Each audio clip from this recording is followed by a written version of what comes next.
하나님께서 오늘 저에게 주신 말씀 로마서 1장 16, 17절 말씀인데요. 함께 찾아서 읽어보겠습니다.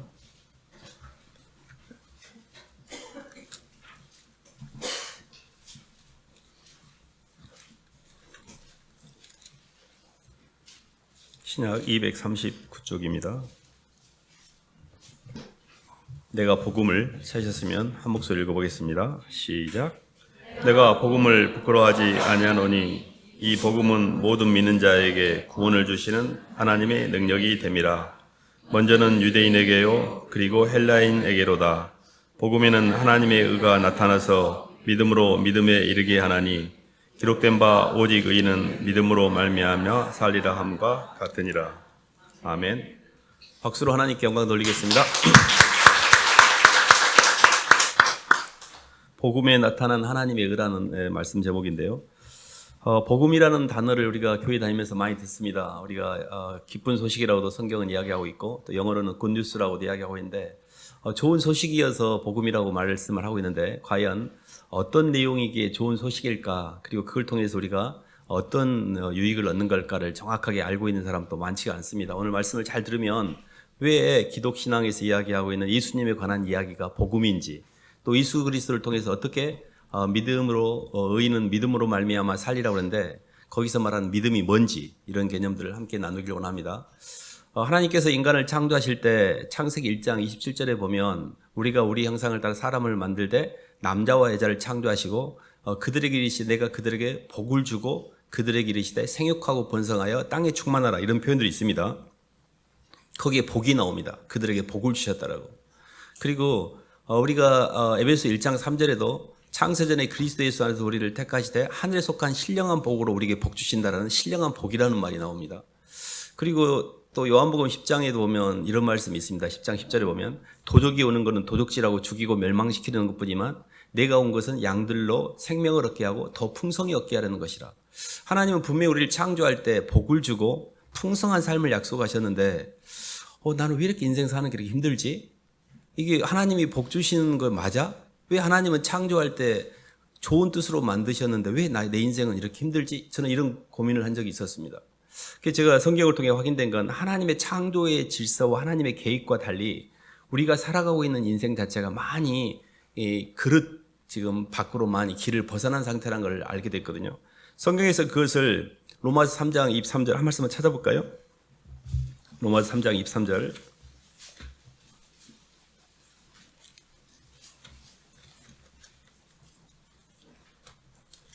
저희들 요즘 로마서를 읽고 있는데요. 로마서 3장 23절 모든 사람이 찾았으면 한 목소리 읽어보겠습니다. 시작. 모든 사람이 죄를 범하였음에 하나님의 영광에 이르지 못하더니. 아멘.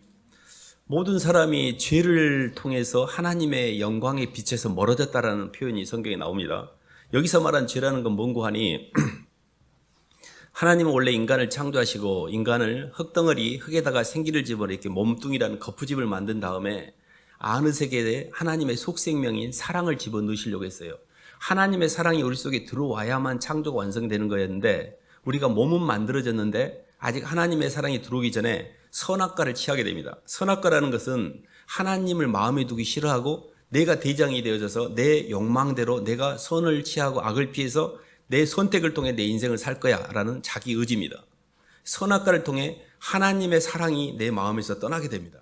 그래서 하나님의 임재를 잃어버린 상태가 성경적으로는 죄의 개념입니다. 죄라는 것은 행위적 개념, 도둑질하지 않고 사기치지 않고 폭행하지 않고 이런 행위적 개념도 포함이지만 상태적 개념이 훨씬 더 정확합니다.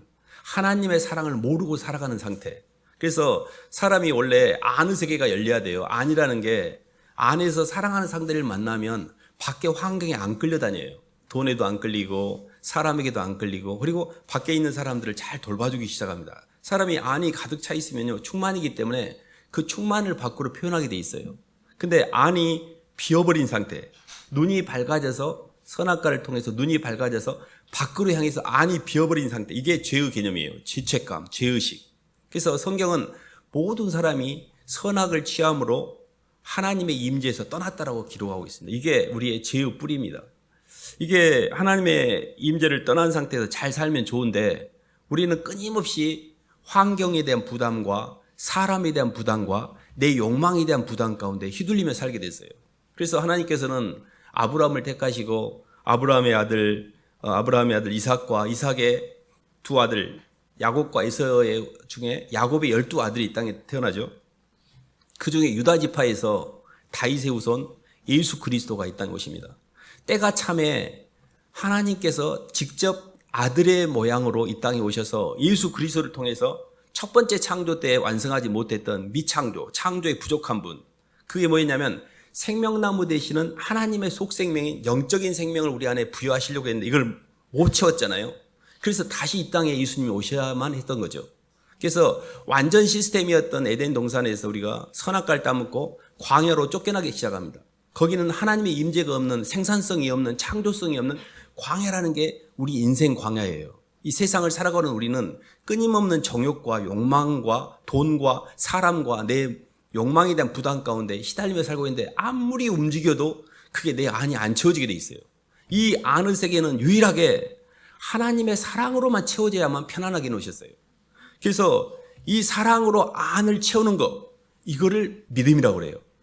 성경에 보면 오늘 본문 말씀에 믿음으로 믿음에 이르게 하나니, 첫 번째 믿음하고 두 번째 믿음이 다릅니다. 첫 번째 믿음은 받아들이는 믿음이에요.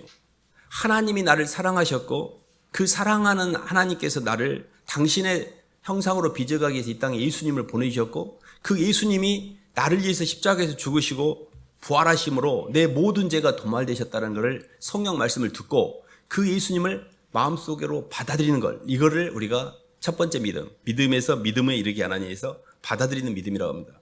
이거를 이제 성경에 보면 요한복음 1장 12절에 바로 앞쪽인데 좀 찾아볼까요? 요한복음 1장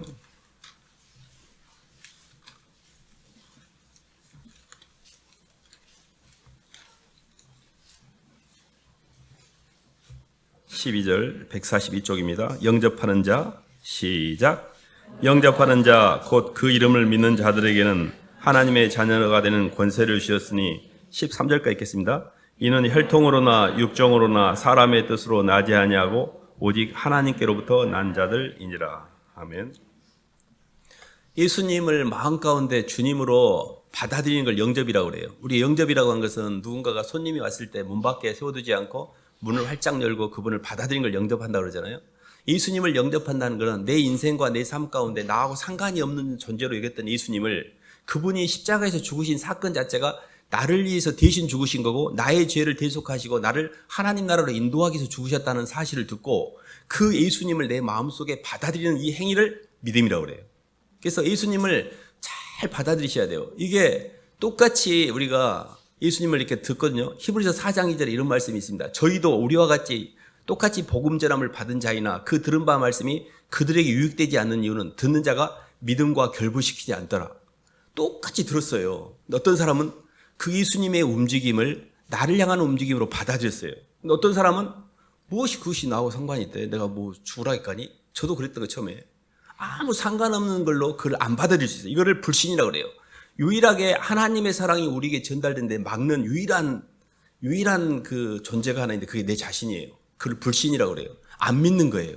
저도 그랬어요. 예수님에 대해서 그냥 내 욕망을 채우기 위한 수단 정도로만 여겼지, 예수님이 나를 위해서 십자가에서 죽으시고 내 모든 죄가 대속됐다는 것을 인정하고 그 예수님을 내 마음 가운데 받아들이면 내 삶이 변화된다는 것을 믿지 않았어요.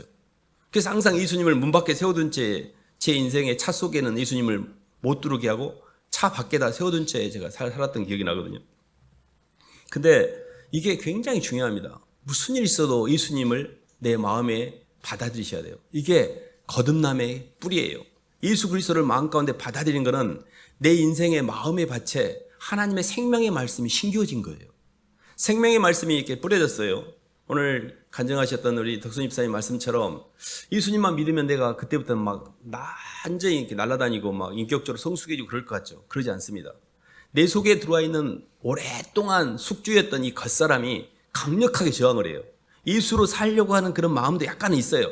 근데 내 마음대로 살고 싶어하는 이 겉사람이, 시골에 가면 이게 속된 말로 촌놈들이 도시에서 온 사람들 텃세를 부린 것처럼 내 마음의 밭에 텃세를 부려요. 그래서 조금씩 말씀과 기도와 삶의 십자가를 통해서 점점 하나님의 말씀이 내 속에 들어가면서 잃어버렸던 내 이 마음속에 내 이 경계들을 조금씩 밀어내기 시작합니다. 그 과정을 조금 설명을 드리고 싶은데요. 예수님을 이렇게 받아들였잖아요. 그러면 말씀이 이렇게 신겨졌어요. 거기에 이제 물도 주고 거름도 주고 조금 잡초도 막 걷어내고 그럴 거 아니에요. 그러면 조금씩 싹이 나겠죠. 그 첫 번째 변화가 뭐냐면 땅의 해석으로 했던 내 존재가 의식의 변화가 돼요. 그게 뭐냐면 하늘의 관점을 알기 시작해요. 저는 선악과로 모든 걸 봤거든요. 땅의 관점으로만 봤어요. 근데 하늘의 관점은 생명과의 관점은 사랑이었어요. 그래서 하나님의 사랑이라는 관점으로 제 인생을 다시 보니까 지금까지 그렇게 풀리지 않았던 문제들이 풀리기 시작했어요. 자, 예를 들어보면 이런 겁니다. 예수님이 십자가에서 33살에 죽었습니다. 육적인 해석, 땅의 해석으로만 보면 하나님 모욕죄, 성령 모독죄 이런 걸로 해가지고 지가 하나님이라고 했으니까 그래가지고 십자가에서 젊은 나이에 결혼도 못하고 죽었어요. 그냥 육적인 해석입니다. 영적인 해석은 우리 모든 인류의 모든 사람을 하늘나라로 데리고 가기 위해서 주님이 대신 죽으신 어마어마한 사건이었어요. 그래서 제 인생에서 일어난 사건도 육으로만 보면 왜 나한테 이런 일이 일어나지? 너무 힘든데? 나 너무 힘들어 하고 부정적이었던 그런 해석이 하나님의 관점에서 다시 해석이 됐어요. 이거를 영적 해석이라고 그래요. 의식의 변화가 있어요. 말씀을 들으면 하나님의 말씀의 관점에서 하나님의 사랑의 관점에서 왜 이 사건과 이 일이 내게 허락됐는지를 해석하는 능력이 시작이 됩니다. 그러면서 지금까지와는 전혀 다른 해석이 돼요. 그래서 그걸 우리가 로드십이라고 그래요. 하나님의 모든 만물의 주인이 되는 권리를 인정하고 모든 만물이 주에게서 나와서 주로 말미암고 주에게로 돌아가기 때문에 옛날에는 저는 어떤 안 좋은 일이 생기면 불평과 짜증, 불만, 탓 이런 것이 제 인생의 기본이었습니다. 근데 이 원리를 알고 난 다음에는 주님이 내게 주신 잔인데 내가 어찌 그걸 거부하겠습니까? 주님이 저한테 허락하신 건데 오브 코스입니다. 주님. 한번 가보죠. 어떤 어려움도 어떤 고난도 아버지께서 허락하셨으면 제가 그 길을 걷겠습니다라고 완전히 달라지게 돼요. 그러니까 이게 의식의 변화라는 게 말씀을 통해서 하나님의 관점, 하늘의 해석을 하게 돼요. 이게 첫 번째 성장해 가는 예수님을 마음가운데 영접한 사람들이 변해가는 첫 번째 단계입니다. 두 번째는 이런 건데요. 시편 23편 한번 봐볼까요? 구약인데요. 잘 아는 말씀인데 구약 818쪽입니다.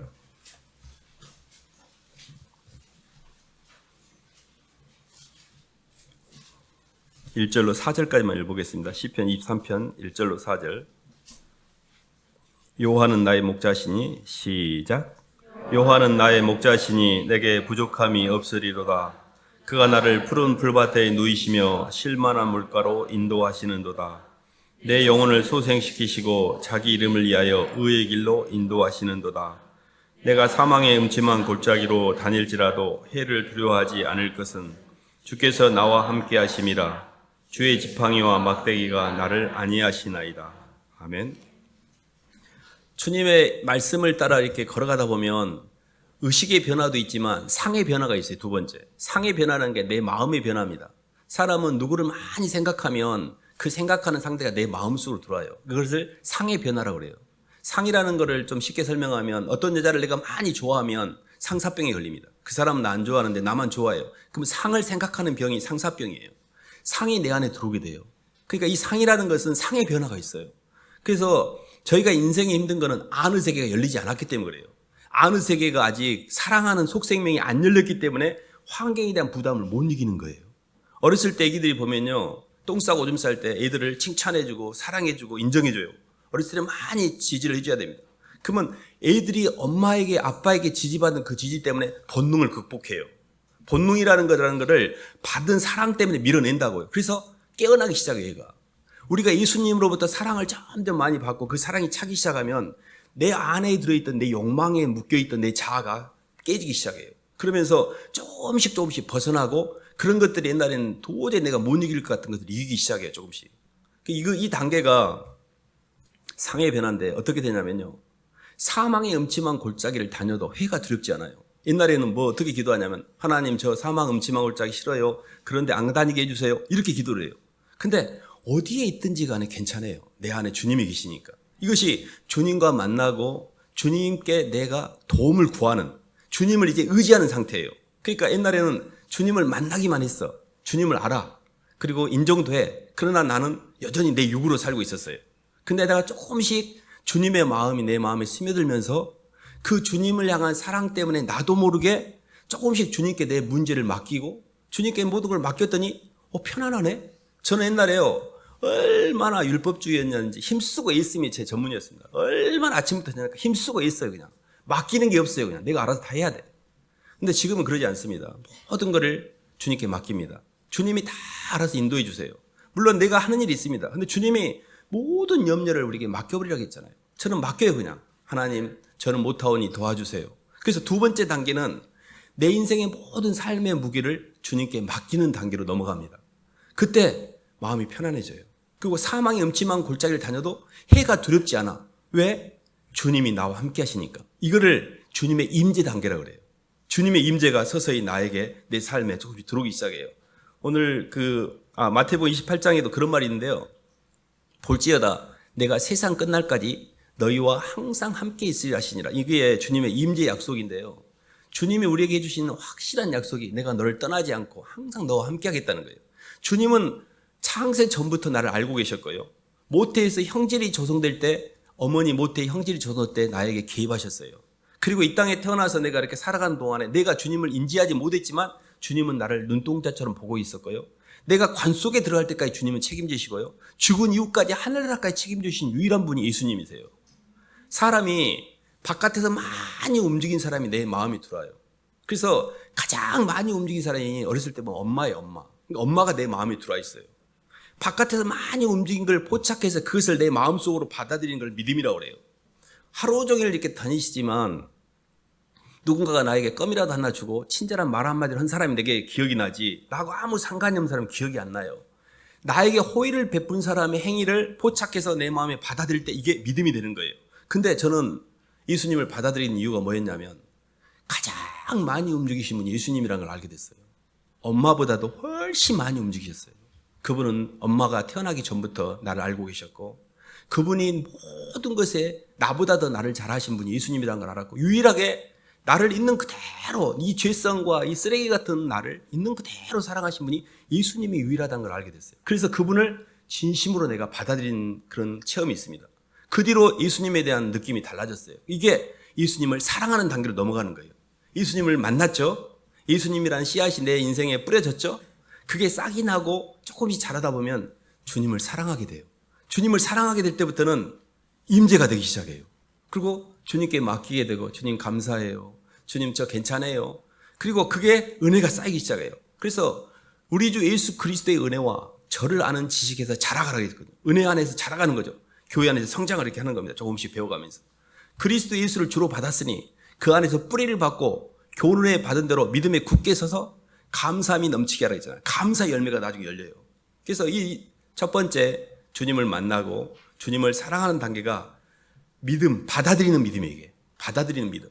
이 단계가 우리 신앙 가운데 조금씩 시간이 걸리지만 조금씩 성장이 됩니다. 두 번째 저희가 가는 단계가 이제 행하는 믿음인데요. 야고보서 한번 봐볼까요? 야고보서 2장.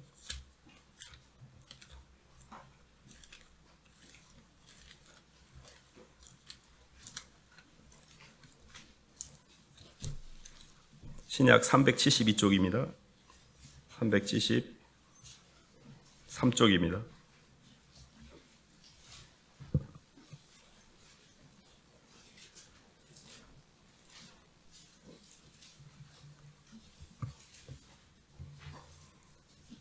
조금 긴데 이 개념이 좀 필요해서 한번 같이 읽어보겠습니다. 14절부터 26절까지 교도하도록 하겠습니다. 저부터 읽겠습니다. 내 형제들아 만일 사람이 믿음이 있노라 하고 행함이 없으면 무슨 유익이 있으리요 그 믿음이 능히 자기를 구원하겠느냐. 너희 중에 누구든지 그에게 이르되 평안하게 가라 덥게 하라 배부르게 하라 하면 그 몸에 쓸 것을 주지 아니하면 무슨 유익이 있으리요. 어떤 사람은 말하기를 너는 믿음이 있고 나는 행함이 있으니 행함이 없는 내 믿음을 내게 보이라. 나는 행함으로 내 믿음을 내게 보이리라 하리라.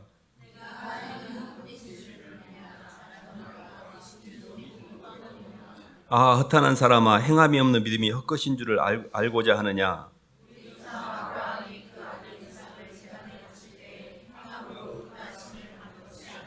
내가 보거니와 믿음이 그의 행함과 함께 일하고 행함으로 믿음이 온전하게 되었느니라.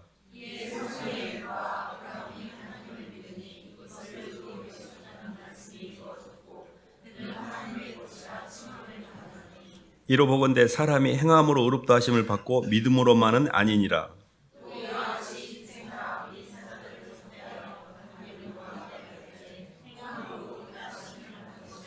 함께 읽겠습니다. 영혼 없는 몸이 죽은 것 같이 행함이 없는 믿음은 죽은 것이니라. 아멘. 영혼이 없는 몸 자체는 죽었잖아요. 몸이 이렇게 있지만 시체라는 게 영혼이 없는 거잖아요. 행함이 없는 믿음도 죽은 거라고 이야기하는데, 사람이 예수 그리스도를 만나고 그 마음에 예수님의 사랑이 싹 트면 이게 주님과 만나는 믿음이고, 그것이 바깥으로 표현되게 돼 있어요. 그래서 믿음으로 믿음에 이르기나니 오직 의인은 믿음으로 말미암아 산다는 게, 믿음으로 이게 첫 번째 믿음은 받아들이는 믿음이라면, 두 번째 믿음은 그걸 밖으로 표현하는 믿음이에요. 그러니까 언젠가 싹이 나고 먼저 이렇게 나무가 이렇게 크면 열매가 맺혀지잖아요. 그런 것처럼 사람은 내적인 인식을 바깥으로 외적으로 표현하게 돼 있어요. 그래야 그게 완성이 될 때 실존이 완성이 되거든요. 그럼 내적으로 인식하는 게 옛날에는 내 욕망이었어요. 내 성공, 선악과였어요. 근데 내적으로 예수님이 조금씩 들어와서 주님을 만나고 주님의 말씀을 듣고 주님의 마음을 조금씩 알아가면서 내 안에 예수님 마음이 생기기 시작해요. 그것을 바깥으로 표현하는 과정에서 두 개의 열매가 생깁니다. 갈라디아서 5장에 이런 말이 있는데요. 성령의 열매는 사랑과 희락과 화평과 오래 참음과 자비와 양성과 충성과 온유와 절제니 이 같은 것을 금지할 법이 없느니라. 먼저는 사람이 변합니다. 사랑이 생기고 희락이 생기고 화평하고 오래 참게 되고 자비하게 되고 양선 선을 행하게 되고 충성스럽고 온유하고 충성과 온유와 절제하겠죠. 절제하게 되고, 이게 성령의 9가지 열매예요. 그러니까 예수님의 영이 내게 들어오면 조금씩 내 삶이 편안해지면서 꼴이 좋아지기 시작하면서 인격적으로 변합니다. 이게 외적으로 표현되는 거예요. 근데 그게 절정이 이르게 된 게 뭐냐면 사람들에게 자신의 삶을 주기 시작해요. 그래서 그 과정에서 사역의 열매들이 조금씩 생겨요. 주변에 예수를 믿는 사람이 생깁니다. 우리의 소망이나 기쁨이나 자랑이 무엇이냐? 우리 주 예수 앞에 너희가 아니냐? 너희는 우리의 영광이요 기쁨이라 해서 모든 삶의 에너지가 사람들을 키우는 데 집중하게 돼요. 이게 사람의 열매예요. 두 개의 열매를 맺습니다. 인격적인 성령의 열매와 사역적인 사람들이 그때부터. 사도 요한, 베드로에게도 주님 그러셨잖아요. 요한의 아들 시몬아, 네가 나를 사랑하느냐? 주님, 제가 주님 사랑한 줄 아시잖아요. 그때 그러면 네 양을 먹이라, 네 양을 치라 그러잖아요. 사람이 주님을 사랑하게 되면 주님이 가장 원하는 일을 하게 돼요. 그게 뭐냐면 영혼들을 위해서 자신의 삶을 주기 시작해요. 이게 주님이 믿음으로 이르게 하나니 오직 의인은 믿음으로 말미암아 살며. 첫 번째 믿음은 예수님을 만나고 예수님을 사랑하는 믿음. 두 번째 믿음은 그 예수님 때문에 삶이 변하고 다른 사람을 살리는 믿음. 이렇게 나타나는 거예요. 그래서 오직 의인은 믿음으로 말미암아 살리라. 근데 이거를 가능하게 한 게 뭐냐면 복음이에요. 복음에는 하나님의 성경에는 하나님의 의가 뭐냐면 사랑입니다. 복음은 하나님의 사랑의 구조를 이야기하고 있어요. 주는 자와 받는 자가 안에서 만나 하나가 되는 게, 이게 삼일체 원리입니다. 성부 하나님은 주는 자이고 성자 예수님은 받는 자입니다. 성부와 성자가 안에서 성령 안에서 하나가 되는 게 이게 삼일체예요. 그러면 우리의 주는 자는 예수 그리스도세요. 예수님의 사랑을 잘 받고 예수님과 내가 성령 안에서 하나가 되면 그게 충만의 원리예요. 그래서 저희가 이렇게 내가 복음을 부끄러워하지 아니하는 이 복음은 모든 믿는 자에게 구원을 주시는 하나님의 능력이 됩니다. 첫째는 유대인에게, 또한 헬라인에게 그렇잖아요. 복음에는 어마어마한 능력이 있어요. 우리가 살아가면서 세상에 가서 돈을 벌고 성공하기 원하잖아요. 돈을 벌려는 가장 목적이 뭐냐면 돈은 교환 가치가 있습니다. 교환 가치가 있는데 이 땅에서의 돈은요, 내게 필요한 생필품 정도를 바꿔 쓰고 내 거를 필요만 바꿔주지, 그건 또 일회성이지 계속 교환 가치가 없어요. 하늘과 땅을 넘어갈 수 있는 교환 가치가 있어요. 하늘과 땅을 건너갈 수 있는, 하늘나라를 들어갈 수 있는 교환 가치, 그게 예수님이에요. 그 예수님에 대한 사랑과 은혜가 내 안에 가득 차면 이 성령의 의식은 어마어마한 가치가 있어요. 이것도 교환 가치가 있습니다. 그래서 사람들에게 아무리 말씀을 가르치고, 목사님도 이렇게 성경 공부를 하고 사람들이 가르치잖아요. 근데 목사님이 한 몇 시간 가르쳤더니 그게 싹 나가불고 제가 아무것도 없습니까? 계속 교환 가치가 있어요. 영적인 것들은 계속. 근데 물질은 없어지지만 하나님의 말씀은 없어지지 않아요. 그래서 젊은 날 하나님의 말씀과 주의 교양과 훈계 안에서 잘 배우고 의식이 성장해서 영적인 해석을 할 줄 알고 그 주님의 마음이 내 안에 점점 깊어져서 주님과 동행하며 임재 능력이 있고 주님을 사랑하는 단계로 넘어가며 그리고 삶 속에서 이제 그 사랑을 표현하는 가운데 가정이 하나가 되고 교회가 하나가 되고 직장이 하나가 되고 철저하게 구조로 움직여요. 사랑의 구조로. 항상 순종하고 대속하고 상부 구조를 이렇게 고개를 숙일 줄 알고 하부 구조를 돌볼 줄 알고 이 순종과 대속이라는 게 하나님의 삼일체 원리예요. 예수님께서 하늘아버지 성부 하나님을 너무 높이고 싶어서 스스로 땅에 내려온 게 순종이에요. 동등됨을 취하지 않으셨어요. 그리고 남편을 또 교회에서는 목사님을 영적으로 지도자를 높이기 위해서 내려가는 게 그때 내 속에 있는 교만이 빠지기 시작해요. 우리 덕순 집사님이 자기는 교만하지 않았다고 생각했는데 저도 그랬어요. 나 진짜 착하게 살았는데 무슨 놈의 교만이야. 제가 예수님을 믿고 나서 얼마나 제가 교만한지 정말 말로는 할 수가 없었어요. 진짜. 그거를 나중에 알았어요. 이렇게나 교만하구나 내가. 근데 그런 것들이 고개를 숙이기 시작하면서 빠지더라고요. 알겠어요 주님. 제가 그렇게 하겠습니다. 주님 죄송해요. 제가 고개 뻣뻣이 쳐들고 대적했던 거 죄송해요. 고개를 숙일 때 교만이 없어지고요. 아래 구조인 사람들에게 대속하고 그 사람들의 허물을 정죄하지 않고 덮어주고 내가 그 사람을 대신 감당하고 이럴 때 내 속에 자아가 빠져나가요. 사람은 사람을 대속할 때만 내 자아가 죽어요. 그러니까 내가 남에게 대속하는 게 손해가 절대 아니에요. 내 속에 있는 쓰레기가 싹 빠져나가니까. 그래서 순종과 대속이라는 이 삶의 구조가 완성되면서 내 인격이 변하고 주변의 사람들이 따르기 시작해요. 이게 성령의 열매예요. 이게 우리가 바깥으로 표현된 마지막 단계입니다. 그래서 믿음 안에 산다는 게 얼마나 큰 축복인지 몰라요. 사람들이 얼마나 하루 종일요 너무너무 고민도 많고 스트레스도 많고 그게 해결이 안 되니까 날마다 술을 먹고 날마다 스트레스 때문에 고민하고 그러잖아요. 예수님 안으로 들어가면 그 안에 비밀이 있습니다. 이 비밀이 만세와 만대로부터 감춰졌던 것이다. 이 비밀이 이때에 나타났고 이 비밀이 너희 속에 계신 그리스도시니 그는 영광의 소망이라고요. 인생의 모든 문제를 풀 수 있는 키가 예수님입니다.